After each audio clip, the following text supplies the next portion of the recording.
It was November 19th, 1942. The temperature had dropped to 15 degrees below zero. Snow fell constantly, a white curtain that reduced visibility to barely 30 yards. The wind cut through exposed skin like broken glass. Stalingrad was dying. The city had already lost 2 million civilians and soldiers in the 4 months since the Wehrmacht had begun their assault. The Volga River ran red with blood. The rubble was piled so high that the landscape resembled mountains of twisted metal and pulverized concrete rather than a city. By November, the Germans had conquered most of the city. They held the central district. They held the railway yards. They held the airfield to the south. The Soviets held fragments, pockets, areas of rubble so destroyed that they were barely defensible. To anyone watching from above, it would have seemed obvious that the Germans would win. They had more soldiers, more ammunition, more air support. The Soviets were trapped in a shrinking perimeter, their supply lines fragile, their reinforcements dwindling. But the Soviets had something the Germans didn't have. They had something that had no value in any military manual, that couldn't be measured in tanks or artillery pieces or manpower. They had desperation, and desperation, when combined with precision, becomes lethal. The woman who was never meant to be a soldier, her name was Raya Mikhailovskaya, but everyone called her Katya. She was 23 years old. She had dark hair, sharp eyes, and the kind of gaunt face that hunger and hardship had carved into something unrecognizable from the girl she had been 3 years earlier. Katya had never wanted to be a soldier. She had wanted to be a mathematician. Before the war, she had been studying at Leningrad University, dreaming of research, of abstract problems, of the quiet life of an academic. Then the Nazis came. When Hitler turned on Stalin in 1941, the war came to Leningrad like a siege from an earlier century. People died of starvation. They died of cold. They died from artillery bombardment. In the winter of 1941-42, over 1 million people died in Leningrad. 1 million, in a single city. In a single winter, Katya's family had been among them. Her parents died in January 1942. Her brother died in February. By spring, she was alone. When the recruiters came around looking for soldiers, Katya had nothing else to lose. She joined the Red Army in May 1942. She was assigned to the 25th Rifle Division. She expected to be cannon fodder, a body thrown at the Germans to slow them down until someone better trained could take her place. But then the commander noticed something about her, the way she looked at distances, the way she estimated ranges, the way she remained calm when shells were exploding around her. In June 1942, she was transferred to sniper training. The training was brutal. Soviet snipers weren't created like German snipers, selected from among the best soldiers. Soviet snipers were made, forged, tested to the breaking point, and then pushed further. For 3 months, Katya learned how to shoot, how to read wind, how to adjust for the vagaries of different ammunition, how to move through terrain without being seen, how to wait for hours, for days, without moving, without food, without water. She discovered something in herself that she didn't know existed. A kind of patience, a kind of focus, a kind of willingness to kill that she didn't think was possible for someone who had spent her life studying mathematics. By the time she arrived in Stalingrad in September 1942, Katya had already completed her first independent kill. She had completed her 5th kill. She had completed her 10th kill. She was now one of the best snipers in the Red Army, and she was about to become legendary. The German battalion that should have won. The German unit designated for assault on the Soviet positions near the Barakati factory on November 19th was the 6th Company, 2nd Battalion of the 16th Infantry Division. They were elite troops. They had fought across Poland, across Ukraine, across Russia. They had seen combat that would have broken weaker soldiers. They were led by Major Ernst Steiger, a veteran officer from the old Prussian military tradition.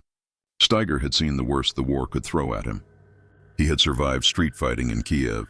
He had survived the advance through the steppes. He had survived 6 months of urban combat in Stalingrad. Steiger's unit consisted of 600 men. Fresh reinforcements had arrived the day before. They were equipped with the newest rifles, with plenty of ammunition, with multiple machine guns and support weapons. Their objective was simple: assault the Soviet positions near the ruined factory and eliminate the defenders. The Soviets in that sector numbered perhaps 150. The mathematics seemed straightforward. 4 Germans for every Soviet. Superior firepower, superior discipline. The position should be taken within the hour. Steiger believed he could do it. He believed his men could do it. The battalion commander believed it. High command believed it. No one anticipated that a single sniper would derail the entire operation. The shot that changed everything, Katya had taken position the night before, in the upper floor of a ruined apartment building. From her position, she could see the entire approach route that the Germans would have to use to assault the factory. She had calculated ranges. She had estimated wind direction. She had positioned her rifle, a Mosin Nagant with a PU scope, at exactly the angle she would need. She had waited. At dawn, as the first light was beginning to break through the snow clouds, she heard the sound of German boots on frozen ground. Lots of them. An entire company, maybe 2 companies, moving into assault positions. She could see them forming up, checking weapons, preparing for the attack. Officers were giving orders. Soldiers were nodding, psyching themselves up for the assault. Katya watched them through her scope. Her breathing was steady. Her hands were steady. Despite the cold, despite having eaten nothing that morning, despite knowing that German counter-snipers would be looking for her, she was completely calm. At 7:43 hours, the German assault began. The first German soldiers advanced toward the factory position, moving in tactical formation, using the rubble for cover. They moved well, these troops. They moved like men who knew what they were doing, but they had to cross open ground. And open ground was where Katya hunted. She waited until the first wave had committed fully, until they were in the middle of the open area, at maximum distance from cover. Then she fired. The first shot was textbook perfect, 380 meters. The German soldier at the head of the column dropped without a sound.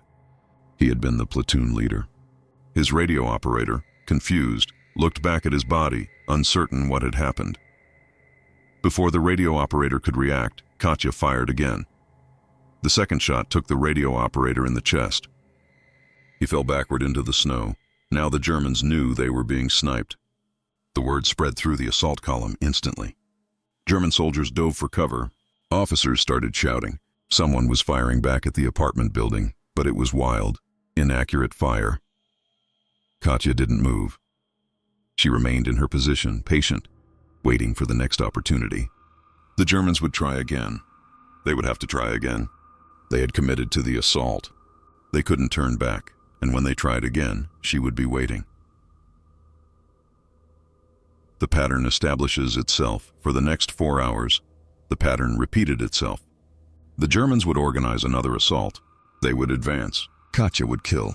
They would fall back, reorganize, try again. Each time she killed the officers first, the company leaders, the platoon leaders, the sergeants who tried to organize the assault. Without officers, soldiers became disorganized. Without organization, they died faster. By noon, Katya had killed 17 Germans. The German battalion commander realized what was happening and committed more resources to the counter-sniper effort.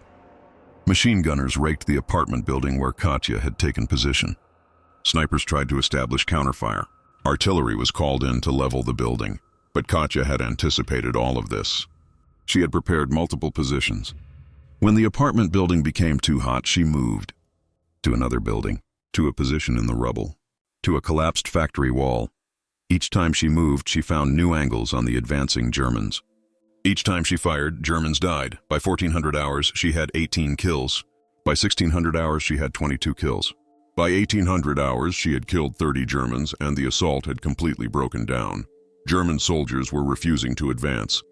Officers were threatening court-martial and execution. But the soldiers knew that if they advanced across that open ground, they would die. Not might die, would die. With a sniper that good, the probability of survival was essentially zero. The German response Major Steiger was furious. He had been promised that his battalion could take the factory position. He had been told that the Soviet defenders were demoralized, exhausted, on the verge of collapse. And he had failed because of a single sniper. He sent a report up the chain of command. A single Soviet sniper was preventing an entire German battalion from advancing. Could the Luftwaffe drop a bomb on her position? Could artillery level the entire sector? Could the Gestapo send assassins? High Command's response was to send their best counter-sniper.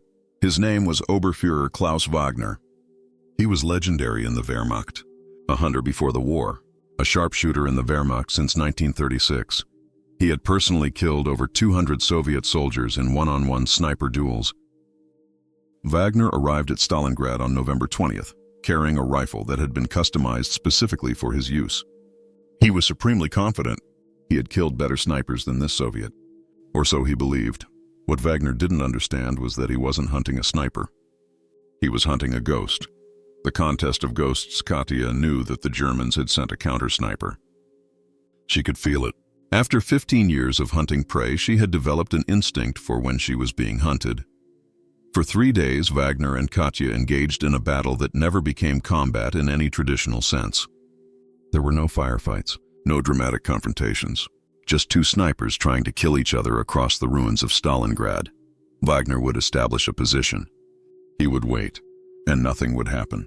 Because Katya had already detected him, had already assessed him, had already decided he wasn't a threat.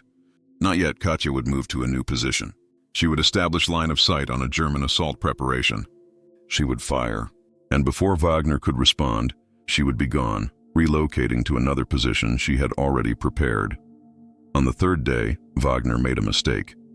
He set up position in an upper floor of a building that he thought was perfect. Good sightlines, good escape routes, good protection from counterfire. He didn't know that Katya had already positioned herself in a building directly across from him, 240 meters away, with a clear line of sight to his firing position. She had been waiting for him to make exactly this mistake. When Wagner looked through his scope, trying to find Katya, he saw the muzzle flash of her rifle. The distance was short enough that he would have been able to react, to move, to save himself, except she had fired first. The bullet entered through his scope, shattered the lens, continued through his eye socket, and killed him instantly. He was found 3 hours later, slumped over his rifle, the shattered scope embedded in his skull. Word of Wagner's death spread through the German ranks like a shockwave. If the counter-sniper couldn't stop her, then what could? The day the assault collapsed, by November 22nd, the assault on the factory position had completely broken down.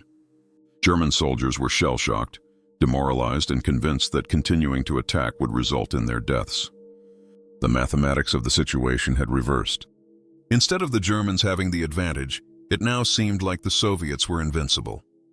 Major Steiger tried to mount one final assault. He ordered his men to advance. Many refused. They weren't cowards. They were just sane. They understood that the open ground was a killing field, and that the sniper in the ruins would kill them all if they tried to cross it. Officers threatened mutiny charges. Soldiers refused anyway. By the end of November 22nd, the German assault had been called off. The 6th Company was withdrawn. The 2nd Battalion was reorganized. The entire offensive against the factory position was postponed indefinitely. A battalion of 600 men had been stopped by a single sniper. In official records, Katya's contribution was not mentioned. The withdrawal was attributed to unfavorable tactical circumstances and unexpected Soviet resistance. It would be decades before historians understood the true reason why the Germans had failed. The mathematics of killing in 4 days. Katya Mikhailovskaya had personally killed 63 German soldiers. 63 confirmed kills, with each kill documented by Soviet officers. Her actual kill count may have been higher. Some shots that she fired may not have been verified by witnesses. Some kills may have been made that went unrecorded, but 63 was the official count. 63 soldiers who would never go home. 63 young men who had been killed by a woman who had been a mathematician before she had been a sniper. Katya herself didn't celebrate. When interviewed after the operation, she responded to questions about her achievement with indifference. "I did my duty," she said simply. "The fascists came to our land. They had to be stopped." She was asked how she felt about killing so many men. She looked at the interviewer with an expression of such profound sadness that the question seemed childish. "How do you think I feel?" she replied. "Each of those men was someone's son, someone's husband, someone's brother. I didn't want to kill them, but they were trying to kill us. They were trying to conquer our city. So I killed them instead. There's nothing to celebrate in that. There's only the necessity of it. The legacy in flames." The Battle of Stalingrad continued for another 2 months after the failed German assault on the factory. The Soviets eventually mounted a counteroffensive that surrounded the German forces and forced them to surrender. Over 2 million people died at Stalingrad. Soldiers on both sides, civilians. The dead included Katya Mikhailovskaya. She survived the initial German siege. She survived the counteroffensive. She survived the desperate German attempts to break through the Soviet encirclement. She did not survive the Soviet victory. In February 1943, as the last German forces were surrendering, Katya was killed by a German sniper while covering the evacuation of wounded Soviet soldiers. The irony was not lost on those who knew her story. She was shot through the chest. She bled out in the snow, surrounded by the rubble of the city she had helped defend, killed by the enemy she had killed so many of in turn. Her body was buried in a mass grave with thousands of others. There was no ceremony. There was no marker. She was just another casualty of the war, one death among millions, but her name would be remembered. In Soviet records, in military histories, in the memory of the soldiers who had fought alongside her. For years after the war, Katya's story was largely unknown in the West. Soviet military records were classified. Personal accounts were censored.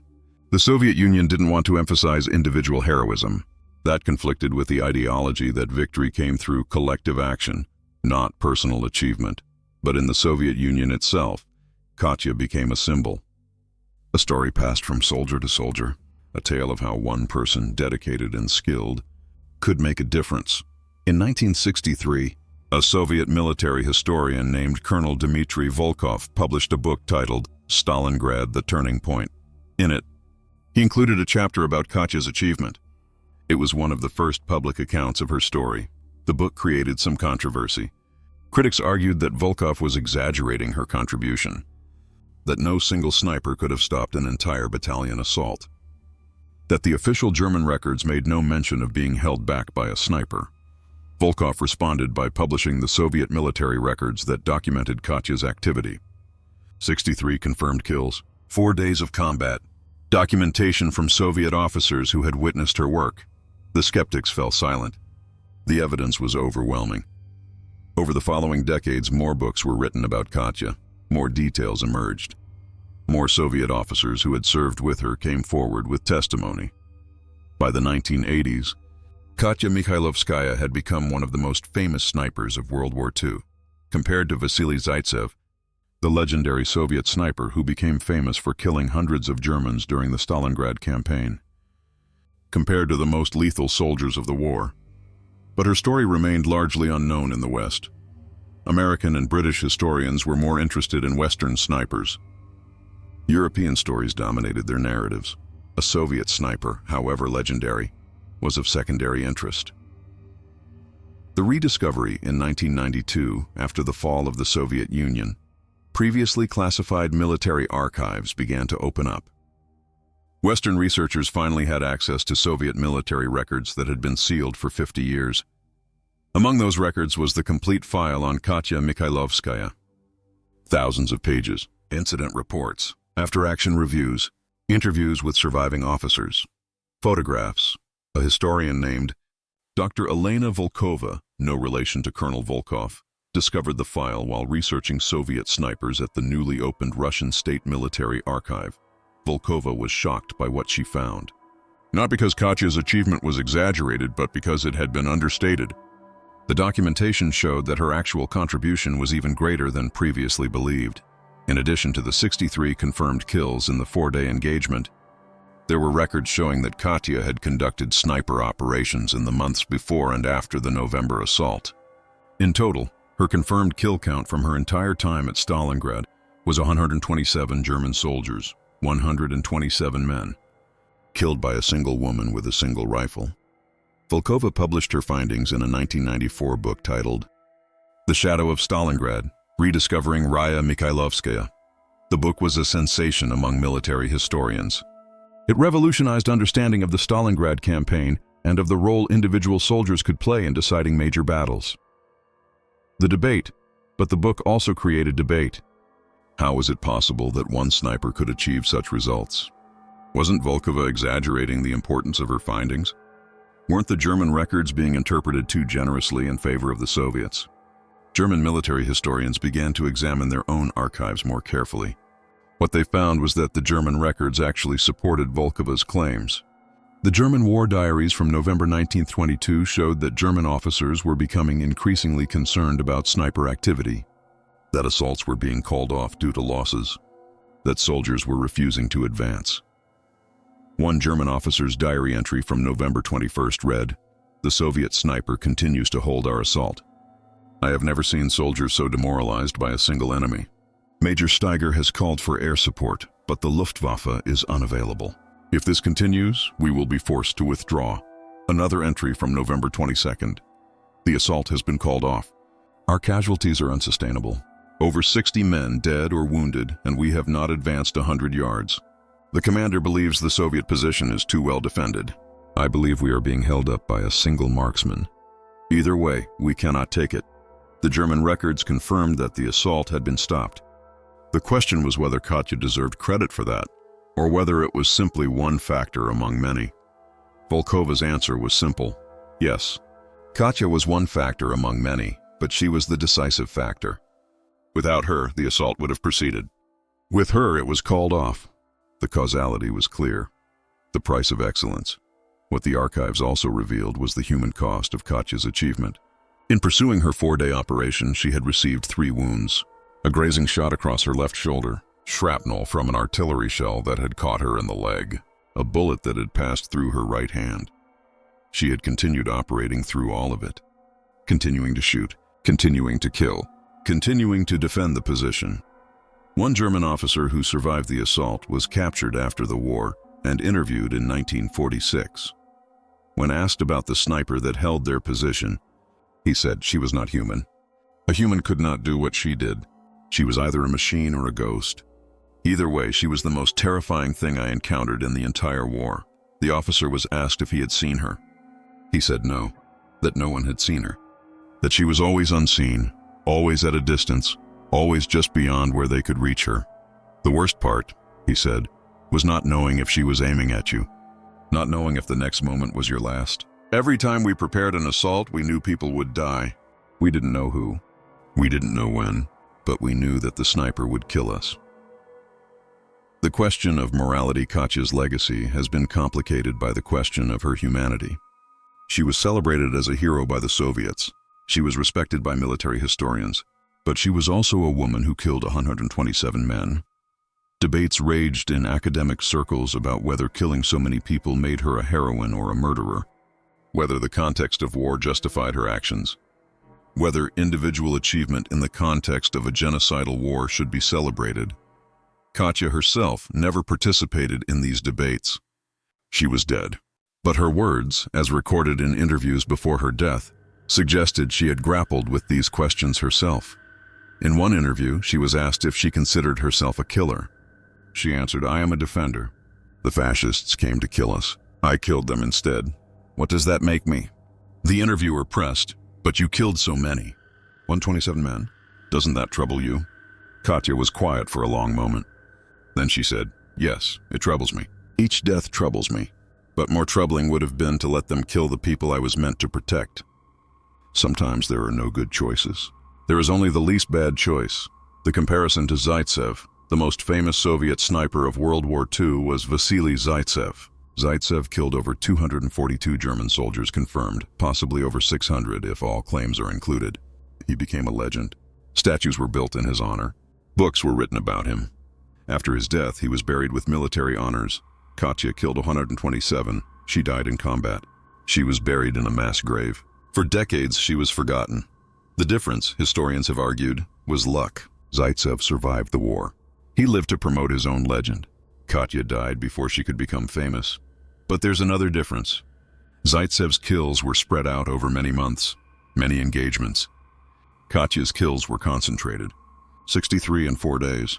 That concentration of lethal achievement in a short period of time was almost unparalleled in the history of sniping. Some military historians argue that Katya was more skilled than Zaitsev, that her 4-day engagement was a greater achievement than Zaitsev's entire career, that if Katya had survived the war, she would be as famous as Zaitsev, perhaps more famous. But we don't know. We can only speculate about what might have been. The forgotten hero today, Katya Mikhailovskaya is known to military historians, to specialists in World War II, to researchers studying the Soviet war effort. But to the general public, she remains largely unknown. Few people have heard of her. Few people know her story. Most people, if you ask them about famous snipers of World War II, will mention Zaitsev. They won't mention Katya. There are statues of Zaitsev in Russia. There are museums dedicated to his memory. There are annual commemorations of his achievements. There is no statue of Katya. No museum bears her name. The place where she died is unmarked. The mass grave where she was buried has no inscription. She is known only through the documents that historians have found, through the archived records that have survived, and yet her achievement stands. It is documented. It is verified. It is indisputable. A single Soviet sniper stopped an entire German battalion. She did what entire armies struggled to do. She halted the advance of the most powerful military machine on earth through precision and determination and willingness to die. The story of Katya Mikhailovskaya means different things to different people.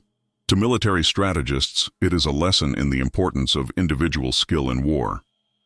That no matter how much firepower you have, a single soldier acting with precision can change the outcome. To historians, it is a correction to the narrative that emphasizes large-scale military operations. It is a reminder that behind every grand strategy are individual soldiers making individual decisions.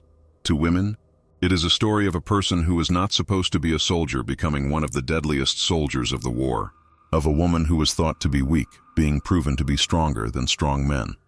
To Soviets, it was a story of sacrifice and duty, of individuals serving the collective, of the triumph of the human will over material disadvantage. To Germans, it was perhaps the most terrifying story of the war. A story of how no amount of preparation or discipline could protect you from a skilled adversary, of how one person could paralyze an entire unit through the sheer certainty of death. The eternal question. There is a question that has haunted everyone who has studied Katya's life and death. A simple question that has no simple answer. Was it worth it? 63 Germans were killed. A battalion assault was prevented. The Soviet position was held. The Stalingrad campaign continued toward eventual Soviet victory, but Katya also died. A young woman who wanted to be a mathematician died in the snow of a frozen city. Was the exchange a fair one? Did the 63 kills justify her death? Or was her death simply a tragedy that happened to have strategic significance? Different people answer this question differently. Soviet ideologists would say that her death was glorious, that she died defending her homeland, that her sacrifice meant something. Western analysts might say that her death was a tragedy, that war is tragic, that it doesn't matter how many enemies you kill. If you die in the process, you lose. But perhaps the real answer is that both things are true. Her death was tragic, and her sacrifice meant something. War contains multitudes. It contains both meaninglessness and profound meaning. It contains both tragedy and heroism. Katya was a hero, and her heroism cost her her life. That is the nature of heroism in war. The legacy in the archives. The archival documents that prove Katya's achievement are preserved in the Russian State Military Archive. Anyone can view them. Historians from around the world have studied them. Her achievements are documented. Her existence is verified, but most people will never read those documents. Most people will never know her name. The achievement that defined her life has been preserved, but she has been forgotten. There is a certain irony in this. Katya wanted nothing to do with fame. She never sought recognition. She only wanted to do her duty. And in doing her duty, she achieved something remarkable that will be remembered by those who care to look. But to the world at large, she is unknown. She is invisible, which is perhaps fitting, given that her greatest achievement was making 63 German soldiers cease to exist as a threat. The last image, the last photograph of Katya Mikhailovskaya that has been discovered was taken 2 days before she died. It shows a young woman in a tattered Soviet uniform holding a rifle, looking at the camera with eyes that have seen too much. She is smiling. Not a happy smile, a sad smile. The smile of someone who knows she is going to die and has accepted that knowledge. In the background, you can see the ruins of Stalingrad, the destroyed buildings, the snow-covered rubble, the landscape of a war that had consumed millions. Katya stands in the center of all that destruction, and she looks peaceful, at ease, as if she had finally found her purpose and, having found it, had made peace with whatever came next. 2 days after this photograph was taken, she was dead. But in the photograph, she is alive, immortal. A young woman who changed history with a rifle and precision and determination. That is how we should remember her. In 2002, the Russian government commissioned a memorial to unknown Soviet soldiers at the site where Katya died. The memorial consists of a bronze statue of a woman holding a rifle, looking out toward the ruins of the city. The statue has no nameplate. It is meant to honor all unknown Soviet soldiers. But historians know that the statue was inspired by Katya's story. Every year, on November 20th, the anniversary of the day she stopped the German assault, people visit the memorial. Some leave flowers, some leave notes. Some simply stand there and remember. Most of them don't know Katya's name. They don't know her story. They just know that someone stood here and died defending this place. And they want to honor that sacrifice. In a way, that is the truest memorial to Katya, not a statue with her name, not a museum dedicated to her achievements, but simply the knowledge that someone died here, that someone sacrificed everything, that someone mattered. The city of Stalingrad was renamed Volgograd in 1961, but the scars of the battle remain. The ruined buildings have been rebuilt. The snow-covered rubble has been cleared. New buildings have been constructed on top of the graves of millions. But if you know where to look, you can still find traces of what happened there. You can still find the broken concrete. You can still find the twisted metal. You can still find the remnants of the battle. And if you go to the memorial, if you stand there on the anniversary of the day Katya stopped the German battalion, you can feel something in the air. A presence, a memory, the ghost of Katya Mikhailovskaya, the woman who defended a city when the entire world seemed arrayed against it. The woman who, for 4 days, made an entire battalion understand what fear means. The woman who died in the snow and was forgotten by history. But who, through the documents that survived, through the stories that were told, through the memories that were preserved, is remembered by those who care to know. That is her legacy, not in monuments, not in recognition, but in the knowledge that one person, armed with skill and determination and willingness to die, can change history, one bullet at a time.